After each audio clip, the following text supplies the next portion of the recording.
Junta-se agora a nós o advogado João Luz Soares. Muito boa tarde. Precisamente para nos explicar um bocadinho do que é que podem ser as consequências para as famílias depois do Tribunal Constitucional ter declarado inconstitucionais algumas destas duas normas que estavam no arrendamento apoiado. O que é que poderá aqui efetivamente acontecer a estas pessoas?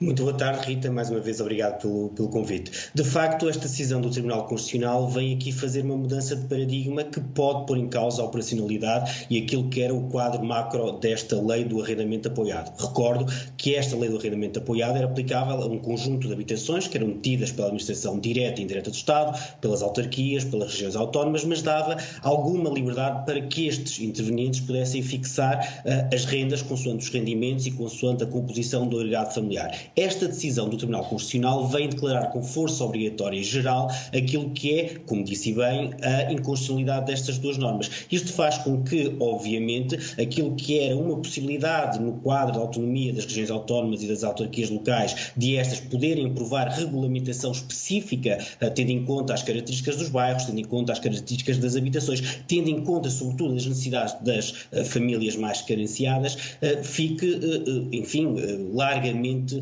prejudicada. Atenção que a partir do momento em que existe uma declaração com esta força obrigatória geral, esta produz efeitos desde a entrada em vigor da norma declarada inconstitucional ou ilegal. Obviamente que isto pode pôr em causa aquilo que é a operacionalidade da própria lei, pode pôr também em causa aquilo que são alguns dos casos que já foram decididos ao abrigo desta lei e pode, no fundo, esvaziar também aquilo que eram os objetivos de habitação digna, de habitação justa e uma ideia de certo arrendamento social com caráter público que estava, enfim, na base desta lei do arrendamento apoiado.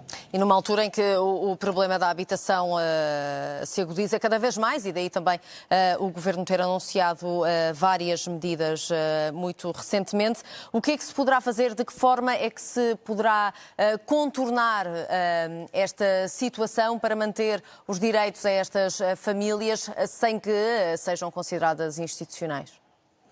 Muito bem. De facto, a partir do momento em que existe esta declaração de inconstitucionalidade com força obrigatória geral, como disse, esta produz efeitos desde a entrada em vigor da norma. No entanto, a própria Constituição pode prever, quando existam razões de segurança jurídica, razões de equidade, razões de interesse público ou de excepcional relevo, que os efeitos dessa declaração de inconstitucionalidade sejam mais restritos. Este é um primeiro patamar que pode ajudar a resolver o problema. Mas não podemos também deixar de lado que o objetivo desta lei do arrendamento apoiado passava por efetivamente fazer uma transformação de paradigma, uma ideia de transformação de arrendamento social. Portanto, a ideia passava por que as autarquias, as regiões autónomas, tivessem liberdade como promotores de soluções de combate às desigualdades sociais, identificarem os casos mais problemáticos e terem um papel mais ativo nessa situação. Ao declarar inconstitucionalidade, nós estamos aqui perante um caso que declara falta de possível operacionalidade da lei, de possível esvaziamento do intuito